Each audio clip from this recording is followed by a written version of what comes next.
Well, good evening, ladies and gentlemen, boys and girls, both here at the lovely Vets Memorial and watching at home.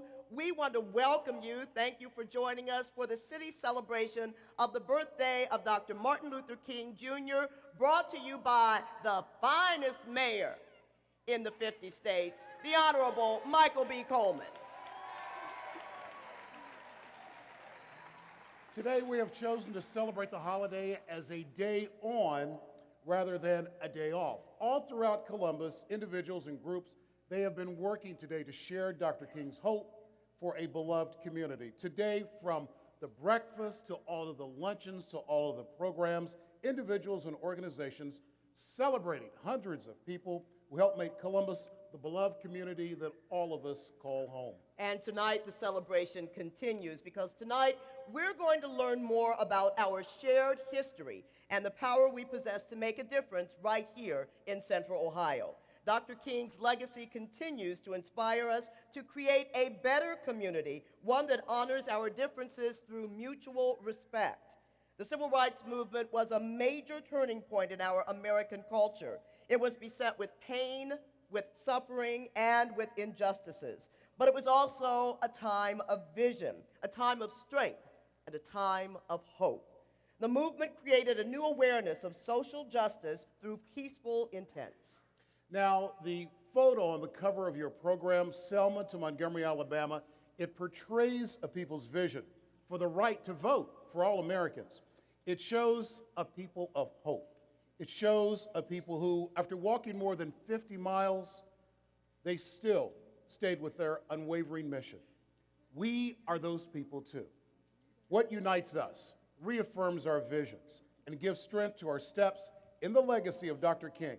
After more than 40 years, his legacy rings true for all of us, black, white, yellow, and brown. In his 1920 poem, Robert Frost in The Road Not Taken ends with, "Two roads diverged in a wood, and I took the one less traveled by." And that has made all the difference. Tonight, you will learn how this exemplifies Dr. King's legacy. His legacy of unwavering faith continues today to guide us when taking the road less traveled and making the difference in our beloved community. This is our legacy.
एक दो तीन चार बजे दो रुपए P तो किन feel किन फो किन माशी का क्ले जयो एक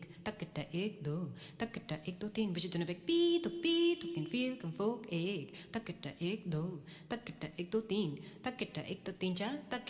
तीन चार पांच धा एक दो तीन चार पांच धा एक दो तीन चार पांच uka ko ne ta da ke ta da mi te ke tam ta ke ta mi te ke tam ta ke ta mi te ke ta tunga ta tunga ta ke ta ka tum ta ke ta ka tunga ta ke ta tum ta ke ta ka de na ta ke ta tum ta ke ta tum takata tikita tom. Chia. Tikita.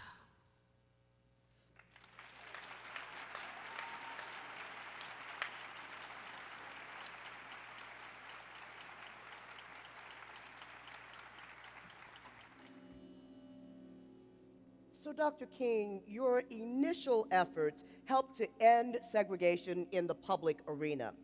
You now focus on equality for every American. In the future, what hopes do you have for both the white and black communities? Well, I hope to one day address an American community of sisters and brothers. When Mrs. King and I visited Jamaica, it impressed me that people of so many national backgrounds have one motto. Out of many people, one people. Citizens there don't consider themselves Asian, Indian, European, or African, but one big family of Jamaicans. I hope we can follow their example. Then in the future, I will not address a white or black community, but one big family of Americans. Our God created mankind equally. We must march on his truth. All of our distinguished, freedom-loving Americans who have assembled here from all over the world. Last Sunday, more than 8,000 of us started on a mighty march from Selma, Alabama. We have walked on meandering highways and rested our bodies on rocky byways. Some of our faces are burned from the outpourings of the sweltering sun. Some have literally slept in the mud. Our bodies are tired and our feet are somewhat sore. But today, as I stand before you, and I think back over that great march, I can say as Sister Paula, a 70-year-old Negro woman who lived during the bus boycott, said, while walking, I was asked if I wanted to ride. I answered no. The person said, well, ain't you tired? And I said, I ain't walking for myself. I'm walking for my grandchildren. My feet is tired, but my soul is rested.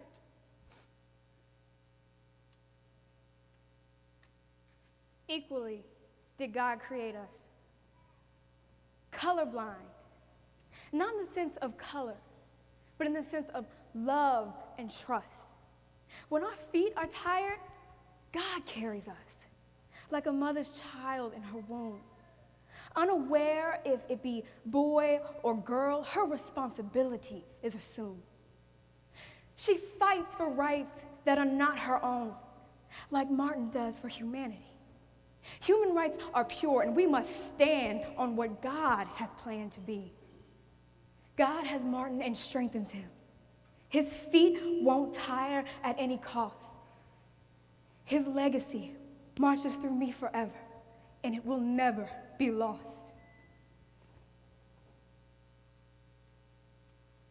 And in a real sense, this afternoon we can all say our feet are tired, but our souls are rested. So let us march for others, like Sister Pollard. Let us march against any issue that would degrade the dignity and worth of all God's children. Let us march for social justice. Let us march against poverty. Let us march for our soldiers. Let us march facing any man and any woman with our feet solidly placed on the ground and our heads in the air. Because we know when we are right, God will fight our battles. If we are tired, God will march for us. Our God is marching on. His truth is marching on. So let us march on.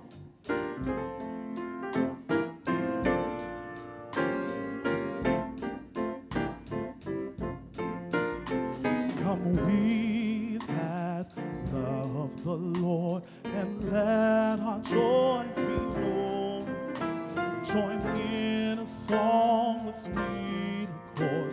Join in a song with sweet accord. And thus surround the throne. And thus surround the throne. We are marching to Zion. Beautiful, beautiful Zion. We're marching upward to Zion, that beautiful city of God. Let those refuse to sing who never knew our God, but children of the heavenly King, but children of the heavenly King. And we will praise his name, and we will praise his name. We are marching, we're marching to Zion. Beautiful, beautiful Zion. We're marching upward to Zion, that beautiful city of. Say it one more time.